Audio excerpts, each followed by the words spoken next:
for the 21st century. Now at the Amundsen through October 16th. Tickets on sale now at AmundsenTheater.org. This is Eyewitness News with live breaking news. I'm Giovanna Latta along with Philip Palmer. This is Eyewitness News at 11 a.m. and we are following breaking news this morning in the Angeles National Forest where there has been a deadly crash. Scott Reif is live over the scene. Scott, 2 people have died in this. Yeah, Giovanna and Philip, it really looks like speed played a role in this. You see the Porsche there up on that side of the roadway here. It's Angeles Crest Highway, probably about 4 or 5 miles north of Mount Wilson. Happened about 9 o'clock this morning. It was immediately a body recovery. You see the 2 bodies right there. LA County Fire responded, but both people on board that vehicle were killed almost instantly in this accident. Now, Angeles Crest Highway is shut down in both directions. It may be for some time, but boy, if you've ever driven through this area, it's extremely a dangerous road, and this morning it is taking the lives of 2 more people. There'll be an investigation, but I do believe Angeles Crest Highway will probably be shut down for some time. Philip, Giovanna? Okay, Scott, thank you. And expect a lot of traffic on the 91 in Corona this weekend. Major road work starts tonight that will shut down a long stretch of the freeway there. Eyewitness News reporter Leticia Juarez is live in Corona with what you need to know. Leticia. Well, Philip and Giovanna, if you've ever heard the term Coronageddon, then you know as a motorist that a headache is coming your way. And this weekend, a portion of the 91 freeway through Corona will be shut down. Now, starting tonight at 9, all eastbound lanes of the 91, including the express lanes, will be closed from Main Street to just west of Interstate 15. The Riverside County Transportation Commission is working with Caltrans to repave lanes and make repairs to the sound walls and concrete barriers in that area. The project was postponed from last month when it became clear to the transportation agency they wouldn't be able to reopen the lanes by the Monday deadline and didn't want to impact people's commutes. Now here's a look at the closure. There's a map there. There are some alternative routes around this, including the 71, the 57, the 60, the 15, or the 215. There will be more closures in the future as part of this project of repaving the 91, but also the 1591 express lanes connector that we're building in the area. We will need to do future closures like this on I-15 in the same vicinity. So again, just, you know, as the weekend approaches, it's always good to just check before you go. So obviously this will not be the last time we'll be here doing this, but if you are wondering, the lanes will reopen on Monday. They try to always have the lanes back open by Monday's commute around 5 o'clock, just in time as that commute starts to get going. Now, if you are planning to get around this weekend, as he mentioned, it's good to know before you go, check out your route and leave extra time to get where you're going.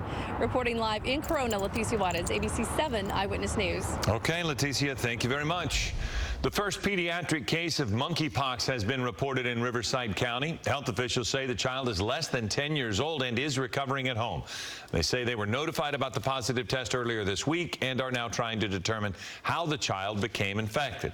So far this year, Riverside County has confirmed over 250 monkeypox cases, many of them in women. The former dean of the USC School of Social Work has agreed to plead guilty to a federal bribery charge involving longtime LA City Councilman Mark Ridley Thomas. The Justice Department says Marilyn Louise Flynn funneled $100,000 Ridley Thomas provided from his campaign account through USC to a nonprofit operated by his son in order to obtain a lucrative county contract.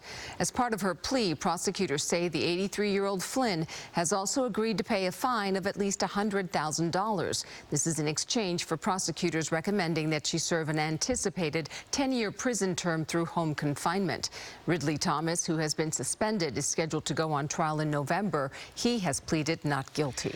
And now to the latest on the immigration battle. President Biden is slamming the Republican governors of Florida, Texas, and Arizona, accusing them of playing politics with human beings after they sent buses and planes filled with people seeking asylum to New York City, Massachusetts, and even the vice president's residence in Washington, D.C.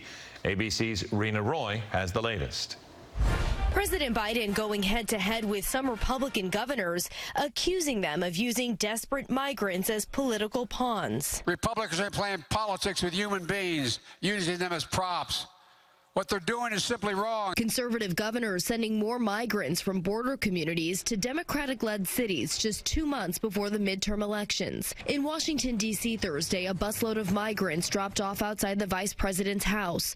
They were sent there by Texas Governor Greg Abbott, and some saying they were given false promises of what they'd receive. They said that they were taking us somewhere where there is refuge, a lot of help. They were extremely confused. This is a very residential area. On the wealthy island, a small fraction of what those border towns deal with every day is brought to their front door.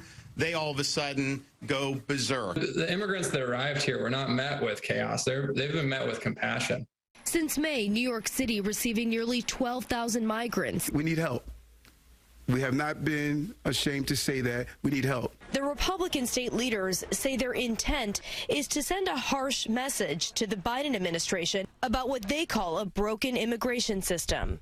President Biden challenging Republicans to instead help draft a bipartisan solution. It's long overdue for Senate Republicans to come to the table, provide a pathway for citizens, for dreamers, those on temporary status, farm workers, and essential workers. There has been a surge in border crossings, a record 1.8 million apprehensions since October, with about half of those migrants being immediately expelled, the other half undergoing normal immigration processing.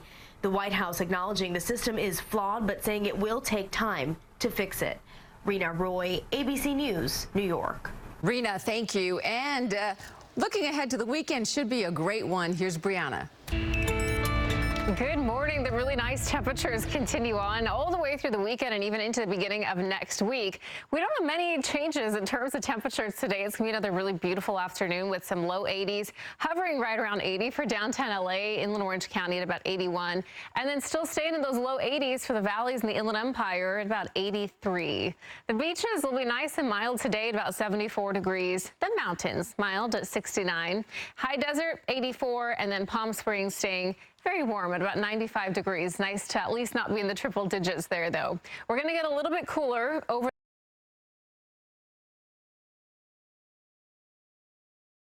and may see a little bit of drizzle out there as well. I'll send it back to you. It was wonderful this morning. It sure was. It really was. As we continue here at 11 a.m., First Lady Dr. Jill